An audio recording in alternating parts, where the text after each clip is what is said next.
everybody. Thank you so much for tuning in today's show. My name is Ben Epstein, and welcome back to the BRICS or the Epstein Files show. So, today we are going to sort of do a comprehensive overview on the COP30 climate summit that's going on right now in Brazil. So, for anyone that is interested in following other, trending news like the issues that are going on between Cambodia and Thailand, we actually covered that in a video published yesterday with Anastasia that discusses that and its implications. So I invite you guys to go tune into that if you're interested in that kind of news. So for today, we are going to sort of give an overview of this year's climate summit, as well as assessing how far others have met their climate targets, the sort of the trajectory they're on, and how BRICS countries in particular have really been leading the initiative in renewable energy technology and how they can sort of continue to drive that pace forward for other countries, moving forward. And for everyone that is obviously still interested, please be sure to offer any of your thoughts, comments, and suggestions in the comments section. I do make sure to read through all the comments if there's anything interesting that I want to cover. And yeah, so please do not hesitate to do so because I learn as much from you guys as much as you guys learn from me. And with that out of the way, let's move on to let's open the Epstein files. Okay, so today's COP30 summit has been started very recently, and for those who are not aware, the COP30 event is taking on in Brazil, which is in Belém, Brazil, which is sort of the uh, opening to the Amazon rainforest, which is often noted as sort of the heart of the world, the heart of the forest. And this COP30 climate summit, which is another way of saying the UN Climate Change Conference, has been hosted and between November 10th and 21st. And a lot of what's going to be talked about in this summit is a combination of the implementation of the recommendations and the contributions that countries have had um, for rolling out their plans to reduce emissions, right? So, for those who are not aware right now, we are noticing that the 1.5 degrees Celsius increase has already been hit from the whole world. So, the projections that we're already seeing with the 1.5 centigrade or Celsius goal, now that that's basically dead, now the world is trying to avoid the worst case scenario here, which is a projected warming of around 2.5 to 4 degrees Celsius.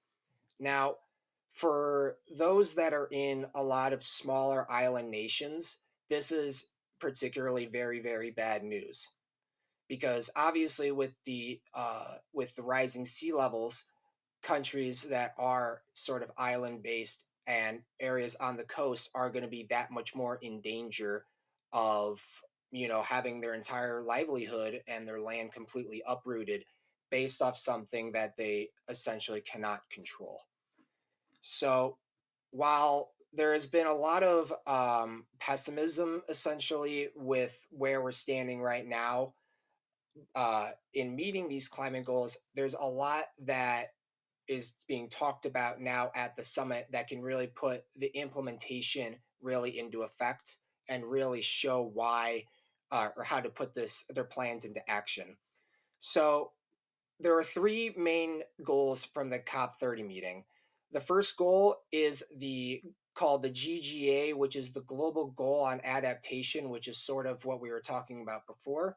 The National Determined Contributions, which are known as the NDCs, which is basically sort of the how each country is going to meet their specific emission requirements, and also the climate financing and the beginning of the TFF, which is the Tropic Forestry Fund that Brazil has initiated at this summit, that will help for funding to preserve natural forests.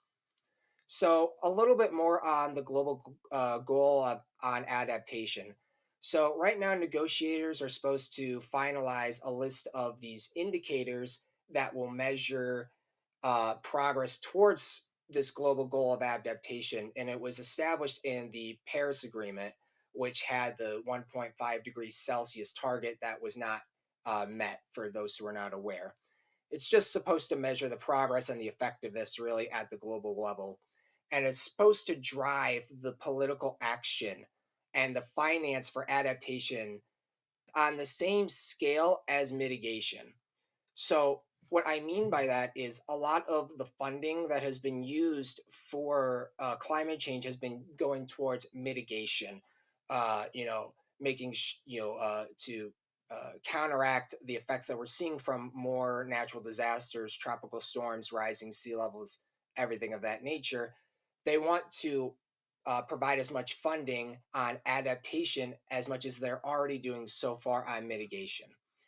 And while adaptation has increased in recent years, it only represents less than 10% of global climate investments. So, how the UN environmental program, known as the UNEP, estimates the cost of adaptation finance needed in developing countries at between 310 to 365 billion dollars per year by 2035. And this is a figure that is 12 to 14 times greater than the current international public funding levels. So, the second important thing that's going to be discussed here is the national determined contributions, which, if we think of the GGA as sort of the global political action, kind of the global climate plan, the NDC is the national climate plan to the agreement that they need to submit to the UNFCCC. And these plans detail the mitigation as well as the adaptation goals that are used to combat climate change. And one important thing about these climate plans is they needed to be submitted before this meeting, right? But there are a lot of countries, only 79 countries, which represents about 64% of global emissions, have so far submitted the new NDCs that outline their climate action plans through 2035. And last month, the UN published its latest synthesis report on the NDCs, which looked at these climate commitments and progress towards these goals. So the fact that we're only seeing 79 countries out of over 190 that have submitted before that deadline and only represents two-thirds of the global emissions is a major problem for the effectiveness of these plans. These plans need to be taken seriously from countries all across the world. And we see it notably with the BRICS countries, in particular, Brazil, India, and China in particular have been really leading the way on these adaptation plans. But we see countries, in particular the United States, that hasn't even sent a delegation out for this COP30 summit, as well as the fact that the European Union is decreasing it's basically deregulating a lot of the plans that they had for their own climate goals because of the sanctions they put on Russia. So a lot of countries like Hungary were able to get exempt.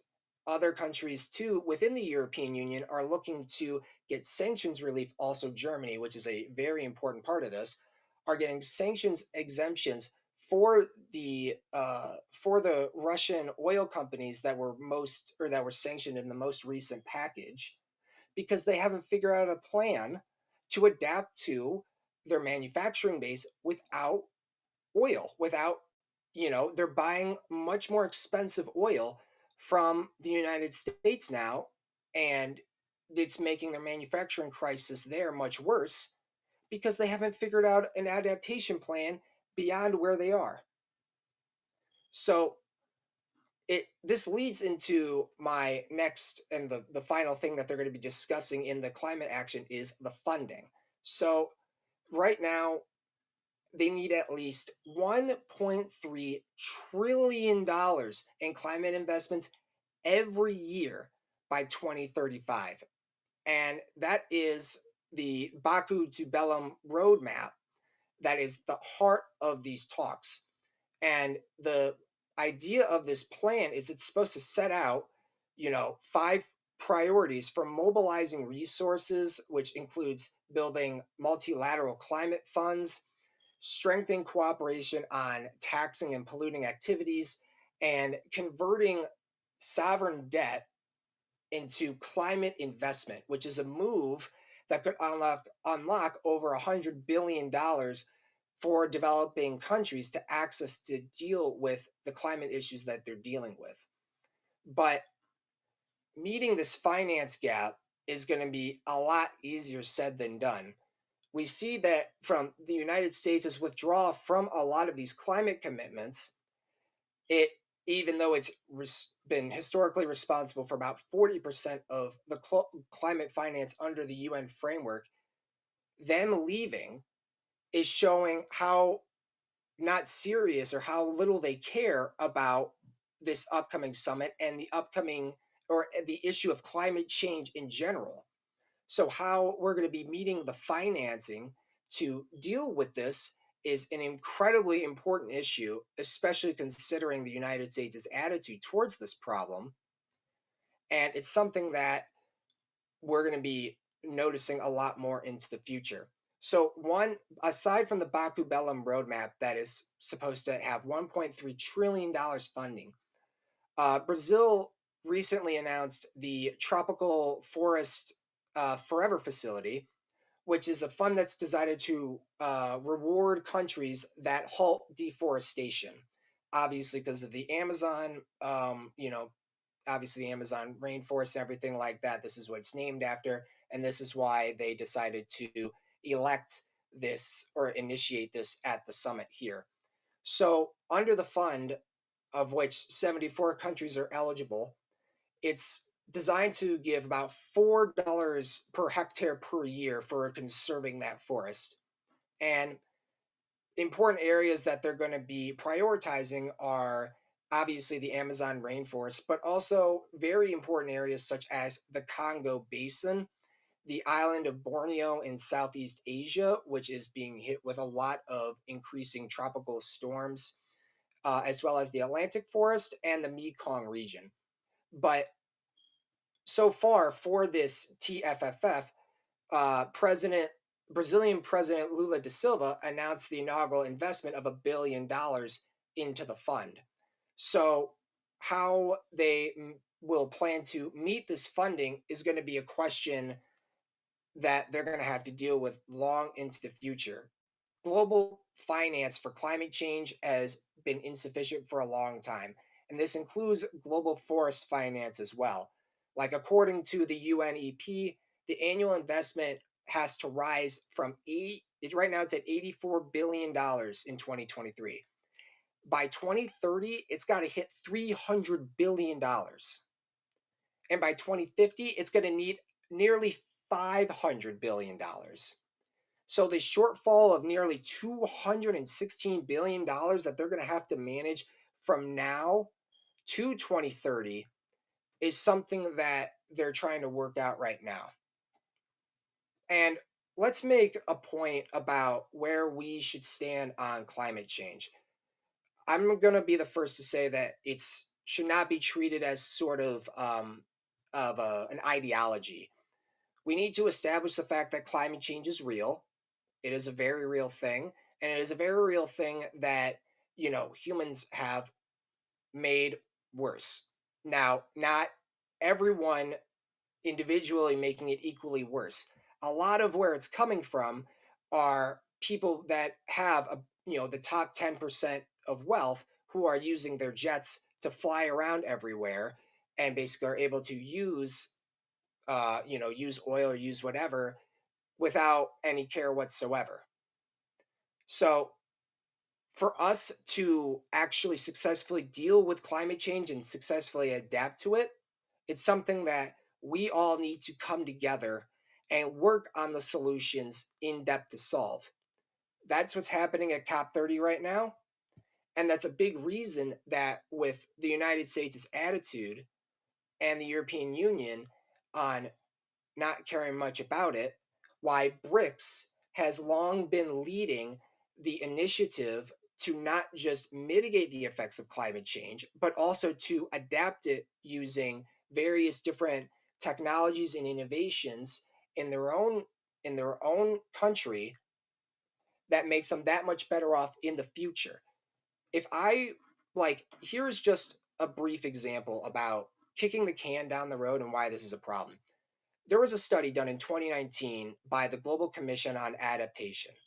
It found that investing $1.8 trillion between 2020 and 2030 in the 5 areas of adaptation, which are early warning systems, climate resilient infrastructure, improved dryland agriculture, mangrove protection, and water resources management, those 5 could generate $7.1 trillion in net benefits by 2030. Net benefits. This is already absorbing the $1.8 trillion. So, them kicking the can down the road is only going to make the problem worse for them. And so, for BRICS countries to actually take the initiative on this shows that they are actually looking ahead and thinking in the long term. But for smaller nations that are dealing with this situation right now, how can they reach out to countries that are not just in BRICS but also utilize the infrastructure, the institutional infrastructure of BRICS to make their country that much more resilient and adaptive to climate change? So we're going to discuss how BRICS countries have done so in just a minute and how other countries can learn from them and adapt as well moving forward. And if you guys have any questions or anything like that, I'll be sure to do that before we move on into the next topic.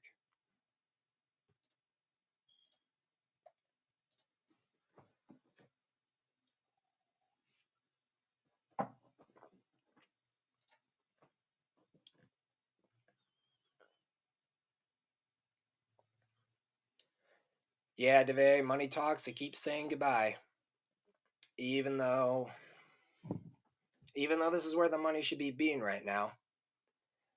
Like, a huge problem with climate change is that for people that are landlocked or those are in areas that don't understand and don't even feel the effects of it, they have to understand that the effects of climate change are not just happening right now, they've already been devastating people all around the world. So giving the understanding that this issue is not coming, it's already happening and we're already seeing it, is something that the only thing I can really think of actually getting the money where it needs to be.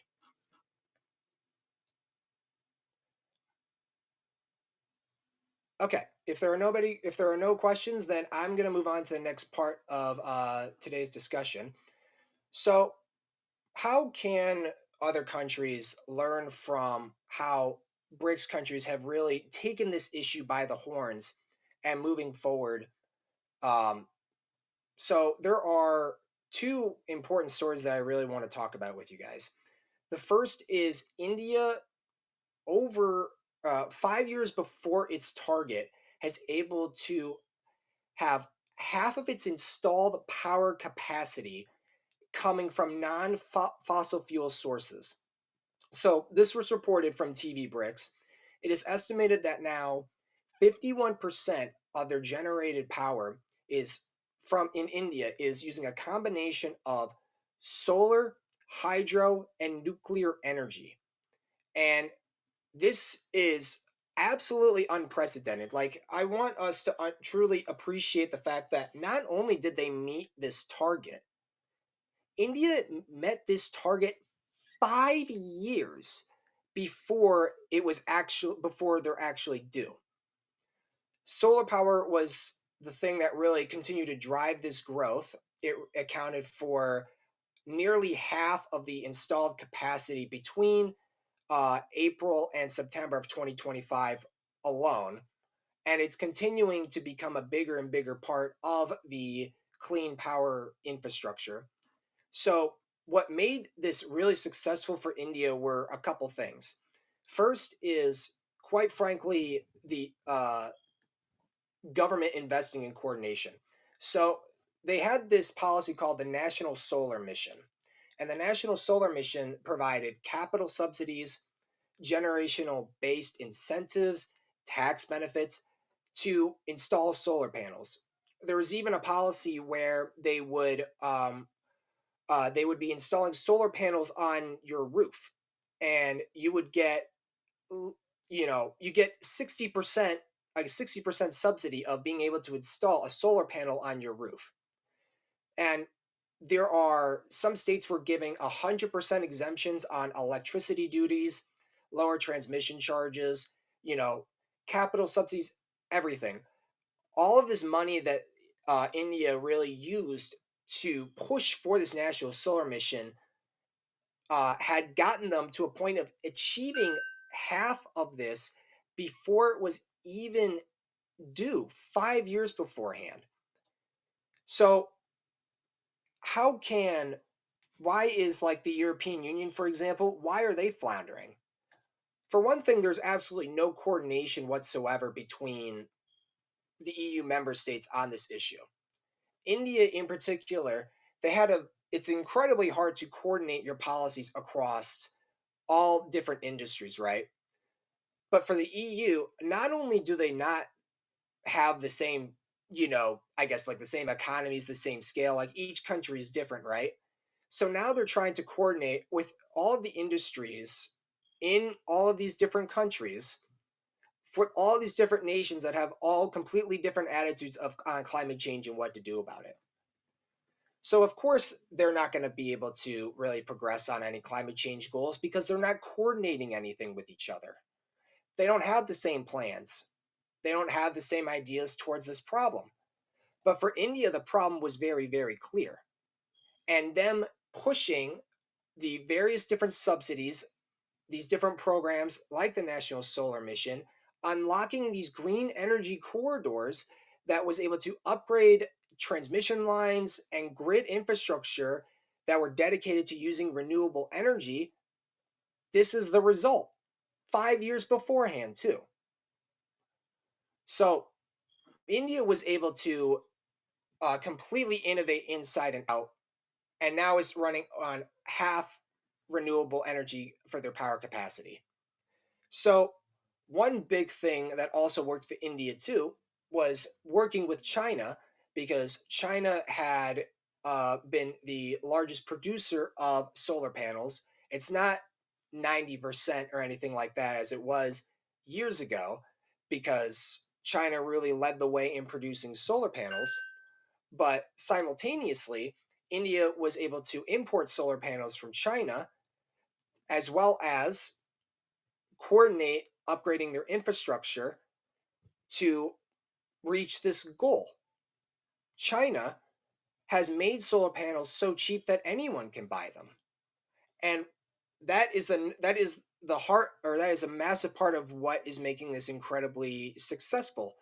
Not only did India and China, agree and talk about, solar panel technology and how China went to do so, but China took this issue and they produced it at such a scale that these solar panels are so cheap that there's not an excuse to not buy them anymore. So, and this is just the beginning for China, for example. They're in the process of they're in the process of creating it's estimated to cost $1 trillion, but it's this dam that's supposed to increase the hydroelectric power 8% for their power capacity. And this doesn't even talk about things like cooperating with Brazil, for example, to construct the Gamaleya wind complex in Camaro, Rio Grande, Brazil. It is another thing where this has it's saving over 130,000 tons of coal and cutting emissions down 360,000 tons a year just from partnering on this wind complex, as in addition to also creating 2,000 jobs. So, and and the last project, sorry, I know I'm talking about a lot of projects here, but I promise it'll come full circle, is the Redstone CSP project, which is, once you know it, it's a solar thermal panel project that was between a Chinese company in the Northern Cape province and became South Africa's largest single energy or renewable energy facility. Once it's operational, it's going to have enough clean energy to power 200,000 households daily, annually. 200,000 households a year completely on clean energy. So, when we think about this, BRICS nations have led the way and have completely dominated in the field of solar. They have added 90% of the renewable capacity in areas like wind, and they are working with each other, partnering with each other to make the solution easier for their country to handle.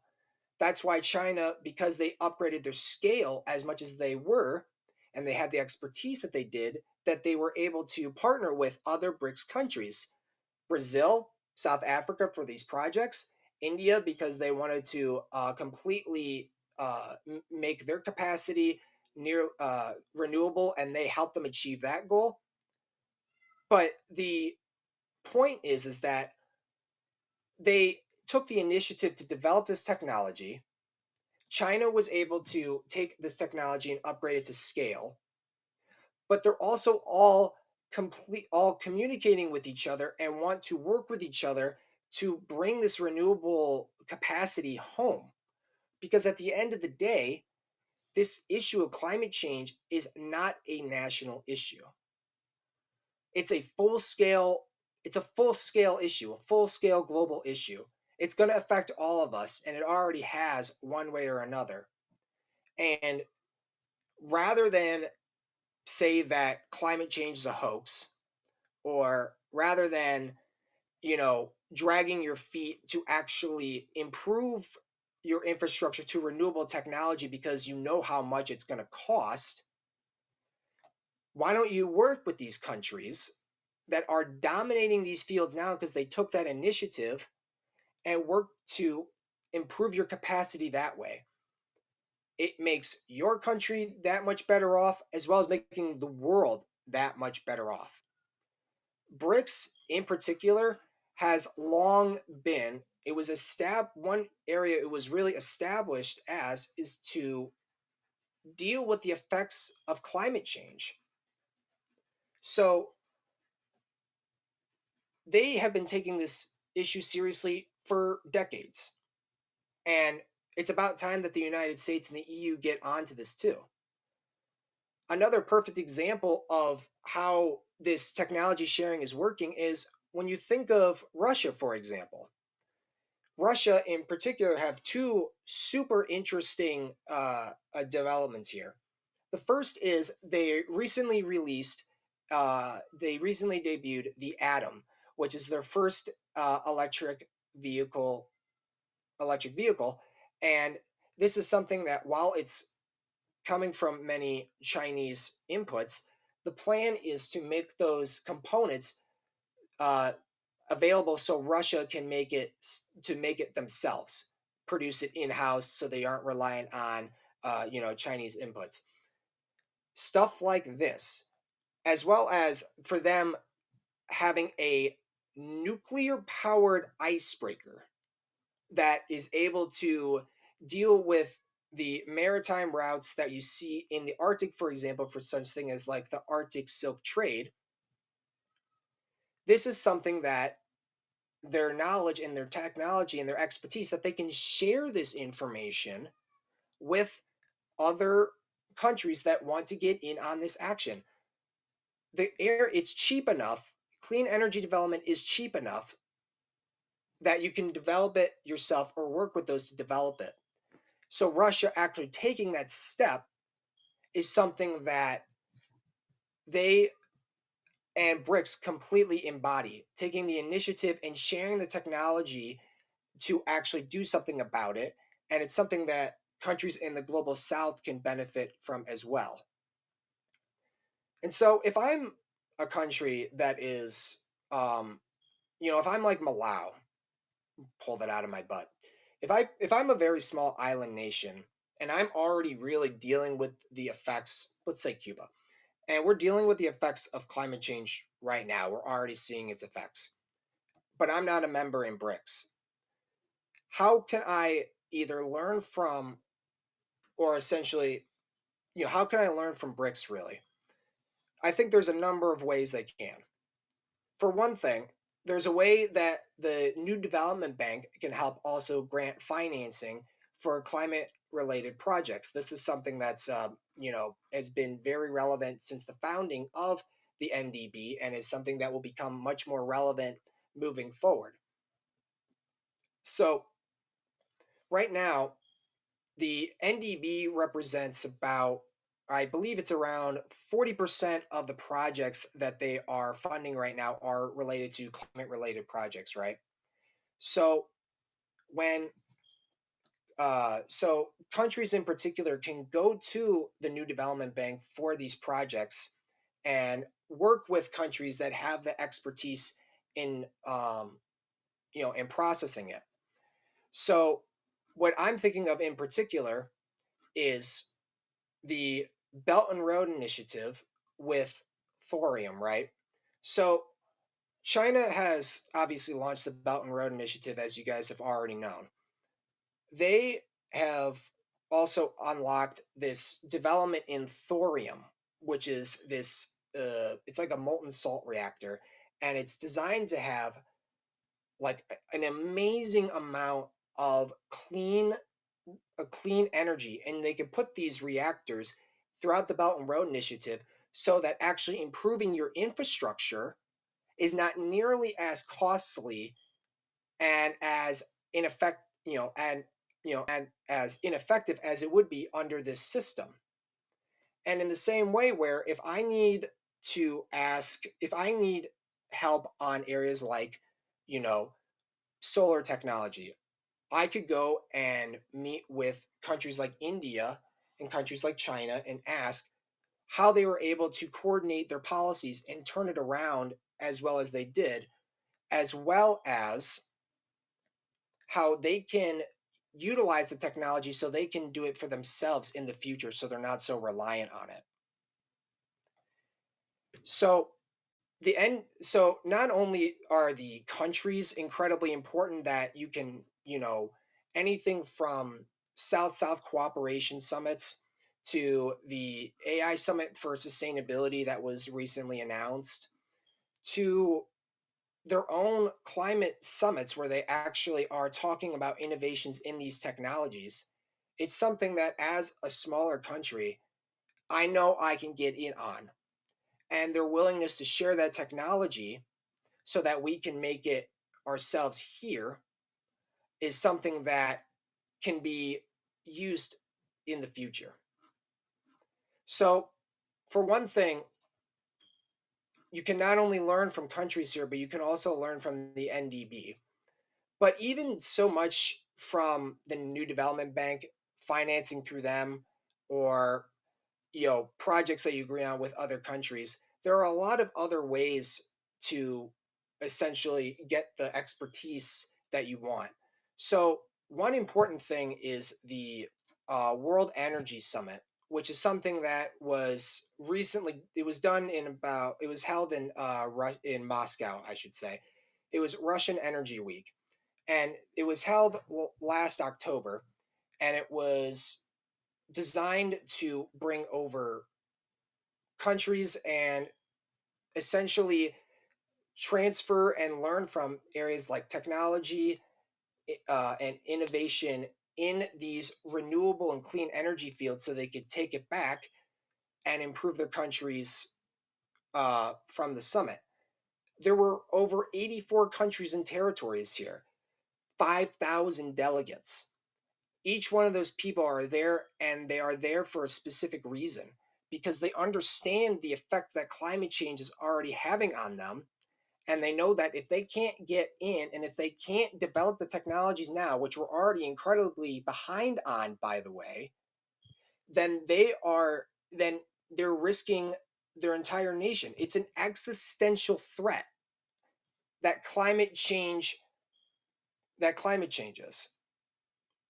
So for BRICS to provide not just the essentially not just the technology to create these products to for renewable energy and things of that nature, to be able to create it at such a scale that it is affordable in a lot of different forms, and also to have the access and the ability to learn from their technology, their expertise, and through friendlier funding that we've seen in areas like the New Development Bank. This is why BRICS has taken the lead on this issue. And that's why they're going to have a much bigger say on this issue moving forward because they have led the way. And for countries that want to get in on this action to improve their economies so it relies on renewable energy, their BRICS has provided the pathway for them. And that's something that is incredibly important. And it's probably the most important thing that I want to highlight on this show today. We're seeing a massive deficit, a massive need for funding for projects all around the world. Everything like the TFFF is just a microcosm of the huge shortfall that we're seeing in climate funding that is becoming more and more important as we are missing these targets. And the more we sit back and kick the can down the road, the more we're going to see these climate, more tropical storms, higher temperatures, more droughts. It could cause a refugee crisis in areas like Africa, for example, because of the insane heat rise that they would be dealing with.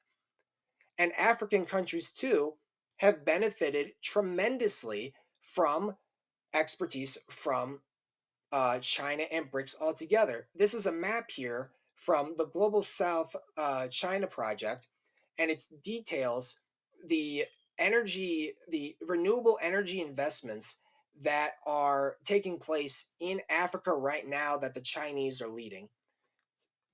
Even though there are over 83 projects that are still, and it's not counting the ones that are going to be in development. And we're going to see that this $52 billion that they've spent right now is going to pay them back sevenfold in the near future. So that is that is basically what I wanted to cover for today. I hope you guys enjoyed this discussion on the COP30 Climate Summit, why it matters and why it should matter to us now more than ever, and how we're seeing countries in BRICS continue to lead the way and pave the way for a much more sustainable future. And if you guys have any thoughts or any comments that you want to put in the comments section, please be sure to do so. And if you guys have any suggestions for any topics we want to cover on the next program, please be sure to send them my way. I'd be very eager to read them over. But yep, until next time, guys, I'm going to close the Epstein files for today. and I hope I talk to you guys again soon.